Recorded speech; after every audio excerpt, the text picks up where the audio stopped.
సౌందరీకరణలో భాగంగా ఇక్కడ ఉన్నటువంటి ఇళ్ళని ఖాళీ చేయాలి, ఖాళీ చేస్తే వారికి డబుల్ బెడ్రూమ్ ఇల్లు ఇస్తామని చెప్పి సీఎం రేవంత్ రెడ్డి అంటున్నారు.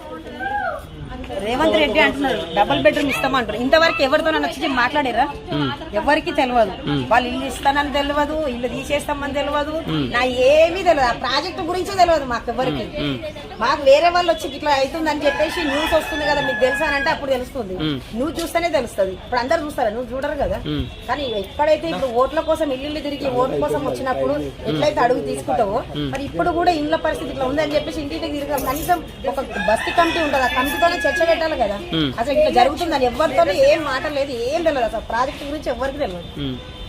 సీఎం రేవంత్ రెడ్డి ఏమంటుండంటే ఇక్కడ వర్షాకాలం వచ్చినప్పుడు ఇక్కడ ఉన్నటువంటి వాళ్ళందరూ కూడా చాలా ఇబ్బంది పడుతున్నారు, వాళ్ళ రక్షణ కోసమే ఈ నిర్ణయం తీసుకుంటున్నాము, వాళ్ళందరి సంక్షేమం నా బాధ్యత అని కూడా ఆయన అంటున్న మాటలో వాస్తవం ఉంది అని అంటున్నారు కొంతమంది. మేము చిన్నగా ఉన్నప్పుడు సంధి వర్షాలు వస్తాయి, వరదలు వస్తాయి, వెళ్ళిపోతాయి, వచ్చి వెళ్ళిపోవడమే. ఆ మూసినదే మా ప్రజలని అందరినీ కూడా కాపాడుతుంది. మూసినది మేము చిన్న ఉన్నప్పుడు అన్ననే స్నానాలు చేసుకుంటాం, అన్ననే బట్టలు వెళ్ళుకుంటున్నాం, అన్ని అన్ననే చేసుకుంటాం. మరి ఇప్పుడు అలాంటిది మూసినది ఎన్ని వరదలు వచ్చినా కూడా, మేము ముట్టక ముందు కూడా వరదలు వచ్చినాయంట, ఏ ఒక్క మనిషికి ప్రాబ్లం రాలేదు. అన్ని సామాన్లు అవి కొట్టుకుపోయినా కానీ ప్రజలు మాత్రం ఎక్కడా ఇబ్బంది పడలేదు. అలాంటప్పుడు మాకు ఇప్పటికి కూడా ప్రాబ్లం ఉందని మాకు ఇక్కడ భయం లేదు. ఇప్పుడు ఆ మూసి కంటే మీ ప్రాబ్లం ఎక్కువ ఉంది. రేవంత్ రెడ్డి చెప్పే మాటలకు భయపడుతుంది. ఇక్కడ చూస్తేనేమో అన్ని ఇల్లు చిన్న చిన్నగా ఉన్నాయి, చాలా కుటుంబంలో ఒక ఇంట్లో చాలా మంది ఉంటున్నటువంటి పరిస్థితి. మరి డబుల్ బెడ్రూమ్ అంటే అది మంచిగా ఉంటది కమ్మా. కూడా 3 టైంలు తిండి తింటారు. ఇక్కడ ఆడికి పోతే తిండి తినరు. ఒక హాస్పిటల్ ఉండదు, ఒక అంగన్వాడీ సెంటర్ ఉండదు, ఒక స్కూల్ లేదు, వాళ్ళకి ఒక బస్సు సౌకర్యం లేదు, ఎలాంటి లేనప్పుడు అక్కడ పోయి ఏం చేస్తాం? వీళ్ళకంటే బయటికి వెళ్ళగానే ఎలక్ట్రిసిటీ కట్టడానికి రోడ్కి రావచ్చు, వాటర్ కావాలంటే వాటర్ రాకుంటే వాటర్ ఆఫీస్కి వెళ్ళవచ్చు, చిన్న చిన్న ప్రాబ్లమ్స్ అయితే పోలీస్ స్టేషన్ పక్కన ఉంది, పోలీస్ స్టేషన్కి వెళ్ళిపోవచ్చు.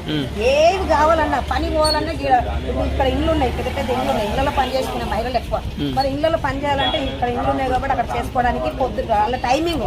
ఇప్పుడు వీళ్ళు ఇంట్లో పని చేసుకొని ఆకుగుచ్చుకొని మళ్ళీ ఆ టైమింగ్ లో ఇళ్లలో 2 ఇళ్లలో పని చేసుకొని వస్తారు. అక్కడ పోతే అక్కడ నుంచి ఇక్కడ మళ్ళీ రావాలా? ఇప్పుడు అక్కడ కొన్ని ఫ్యామిలీలు పోయినాయి, రాంపల్లికి పోయినాయి, అక్కడ నుంచి 7,000 జీతానికి 7,000కు అక్కడ నుంచి ఇక్కడ పని చేస్తుంది హాస్పిటల్. 7,000కు ఎంత టైం పోయి రావడానికి, ఎంత టైము, ఆ ఇంట్లో పని చేసుకోవడానికి ఎంత టైము, అసలు ఏం వాళ్ళ గురించి చాలా. ఏమైనా ఇల్లు ఖాళీ చేయమని ఏమైనా నోటీసులు ఇచ్చారు అధికారులు? ఏం లేదు, అసలు నోటీసులు లేవు, దాని గురించి ఏం లేదు. కానీ న్యూస్ ఇస్తున్నాడు. న్యూస్ లో మాత్రం 50 మీటర్లు రోడ్డు 50 మీటర్ల వరకు మీ ఇల్లు పోతాయి అని చెప్తున్నాడు. కానీ ప్రజలకు ఎవరికి ఏం తెలియదు. నిన్న కూడా ఎక్కడి నుంచి ఎక్కడ పోతాయి 50 మీటర్లు అంటారు తెలుసా? వాళ్ళు చదువుకున్నారు, వాళ్ళకి ఏం తెలుసు? 50 మీటర్లు అంటే మూసినది నుంచి ఇక్కడ వరకు మెట్రో దాకా వస్తుంది. ఎన్ని ఇల్లు తీసేస్తావు నువ్వు? 5 ఏళ్ళ కోసమే నువ్వు